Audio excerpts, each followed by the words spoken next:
Hello you lovely people and welcome. Today I'm going to be taking a look at Sim Skunk Works Marchetti SF 260. So to start off, we're just going to look at the deliveries. So it comes with the Italian Air Force training colours, Belgian Air Force training colours, a Italian Air Force display livery by the looks of things, Air Combat USA, Italian Air Force PC optimized version, Vergiat Aero Club livery, and Alitalia, the airline, guessing for training their pilots. Now, there are no add-ons, no like underwing stores or anything like that, so nothing to look in weight and balance. And with that, let's get in the aircraft. So having a look around the cockpit, it's nice to see that Sim Skunk Works have continued their tradition of providing high detail, high quality aircraft for the sim. Looking around, they've got very nice texturing on the floor and seats. The sidewalls of the cockpit itself, and even the gauges, good old steam gauges, just how I like it. So going from left to right, that would be the student seat, and I'm guessing I'm in the instructor's seat, or is it the other way around? I always get the two mixed up when they're in side-by-side configuration. But yeah, over this side you've got your altitude, speed in knots, your good old ball indicator for the artificial horizon. You've got your course and heading selector there, circuit breakers, external lights, TACAN, squawk box, your nav and COM radios there with all the switches at the top. Then we've got some battery, alternator, inverter switches there, and obviously the magneto switch. And then coming across, we've got our RPM, manifold pressure, speed again, artificial horizon altimeter, vertical velocity indicator, course and heading indicator there, turn slip indicator there, gear, anti-ice, hot air and airflow there, landing light mixture, prop, and your throttle. You've got your flaps and parking brake there, and your tank selector there. And then you've got manual gear extend and your trim pitch. So very simplistic, as you would expect from a training aircraft. I haven't flicked this switch here, so let's see what this does. It just shows your pilot. How exciting. So yeah, and obviously you've got your whiskey compass there and your outside air temperature up there. Old slide across canopy like the Bulldog, and a lovely wing detail there, textures, even the scratches and little dents with the rivets, beautifully done, very nice indeed. So let's have a proper external look. As you can see, detail is very good indeed. Get it in the sunlight. With the little blemishes on the paintwork, the dents from the rivets, everything that makes it pop out at you is very, very nicely done. So what I'm going to do is do a quick walk around on the outside. Nice reflections off the glossy paintwork there. Beautiful, really is. Speaking of beautiful, we've got a couple of F4s here as well. Nice. Okay, so let's jump in, get started, and have a look at it when it's alive. Okay, so we're up and running, which will bring us on to one of the next things, and that's sounds. And as you can hear, the wind from the props is rushing over the top of the canopy, making a whistling noise, which I think is a really nice little touch. Something that a lot of people would forget about, but really adds to it. I like that. So yeah, we're alive. We've got a manifold pressure and RPMs are up, and moving the throttle forward and things like that will obviously bring those up. I'm going to zero out the altimeter because, well, it needs doing. Bring it to AGL, not MSL. So, yeah, let's just listen to some of the sounds of the cockpit. Nice little clicking sounds for the switches, not too over the top. Not really any sounds for the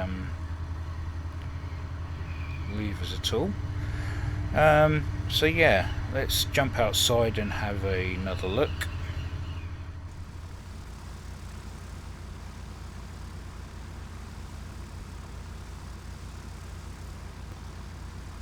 So not the loudest aeroplane in the world. It's only a small prop, so nothing too deafening. We'll go around the aircraft to listen to the sound change.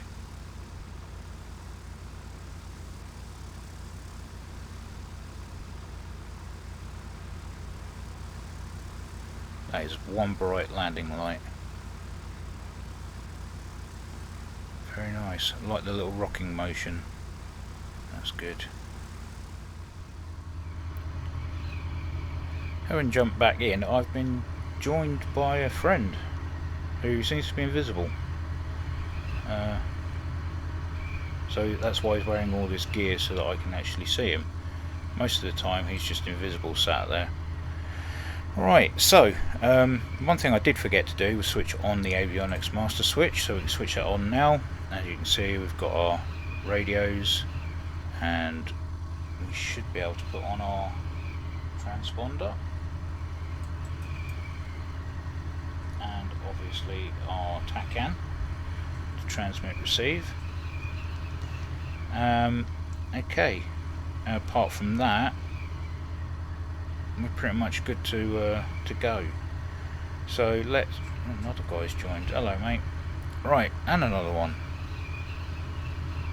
I've become popular all of a sudden. Okay, so flaps to mid for takeoff. Parking brake off. You're going to get run over, unfortunately, dude. Okay, so let's get it rolling. See if I can get it round without chopping him to bits. Yeah, not bad effort. Right, okay, so I'm going to close the canopy, get the noise down to a minimum.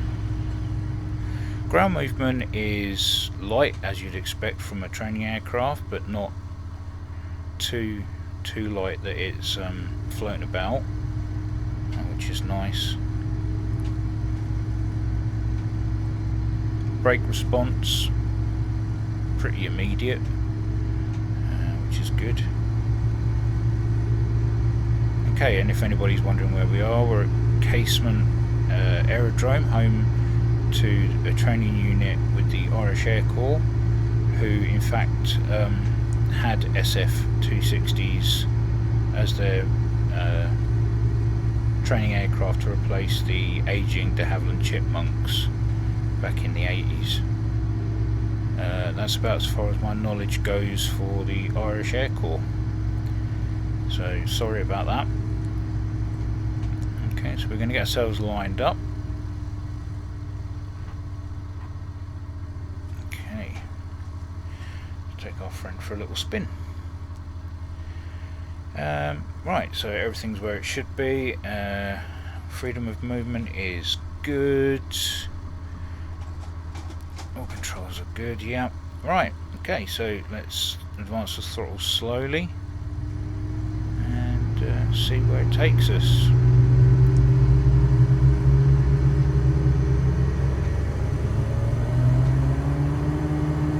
Wow, that engine sound.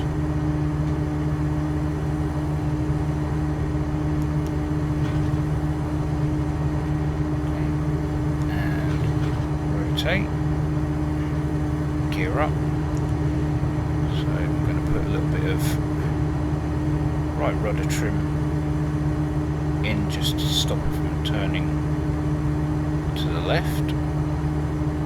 Maybe I've done it slightly there. There we go. Right, we're going to climb to 3,000 feet and we're going to do some aerobatics. I mean, it's pretty responsive as is at the moment, but we'll see how it handles with some aerobatic maneuvers.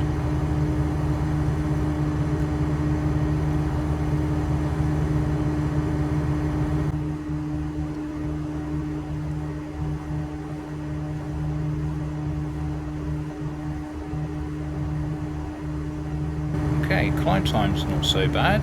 Bring the throttle back slightly, ease off for the manifold pressure, and bring the RPMs back ever so slightly. Kill the engine. Right, then we're going to turn back towards casement and start our manoeuvres.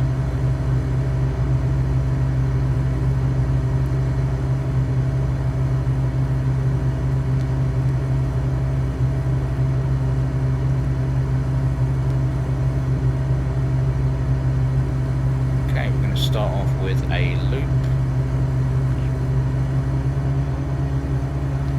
It's down slightly to 200 knots. And up we go.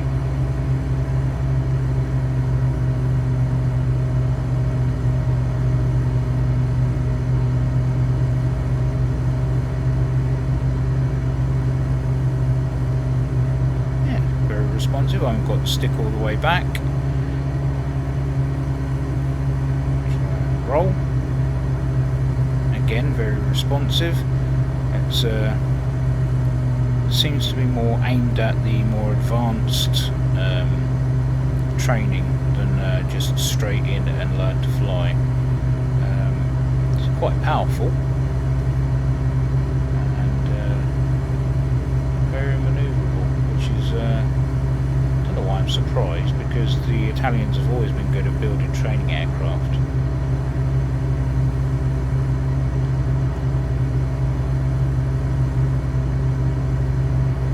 Beautiful.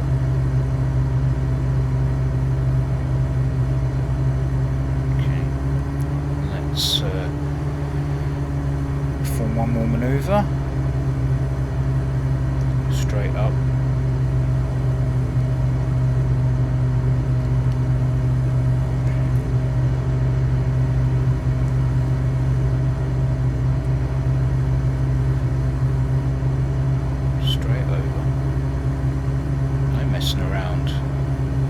Drifting, no stalling, it's just straight, goes exactly where it wants to go. That's brilliant, solid performer. Got the fuel pump on, should have had fuel boost pump.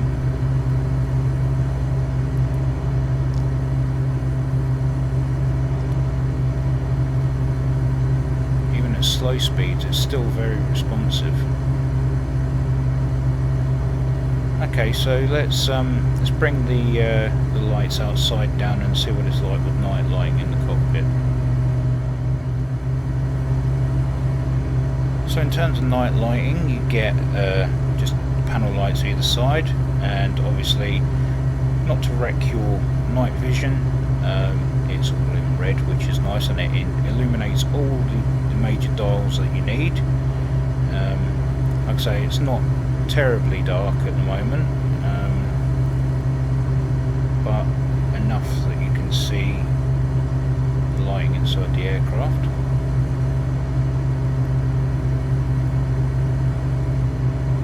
Very nicely chosen by the manufacturers, if I do say so.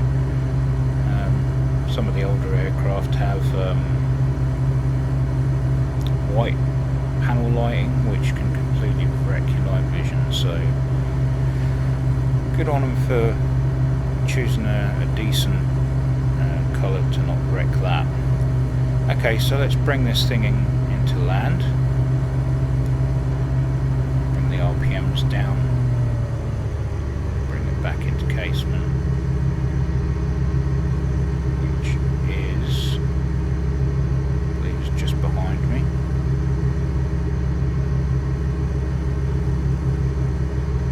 Yep. Okay, so we'll get the gear down, flaps down.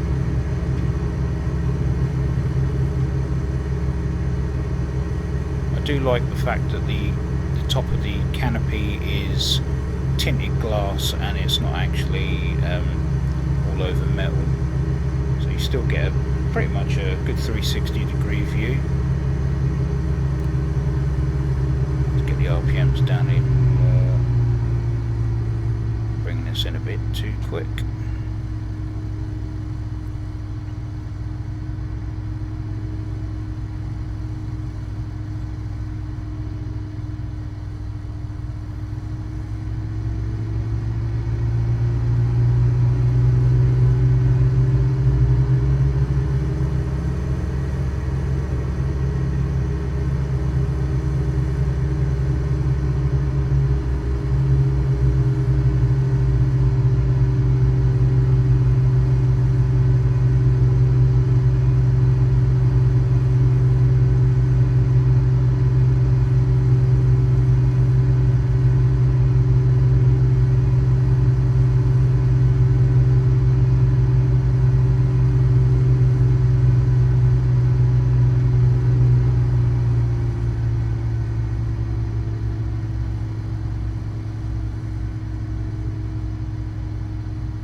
Nice and easy to bring in, no issues at all there. So that's the flying over and done with. Let's get on with the summary.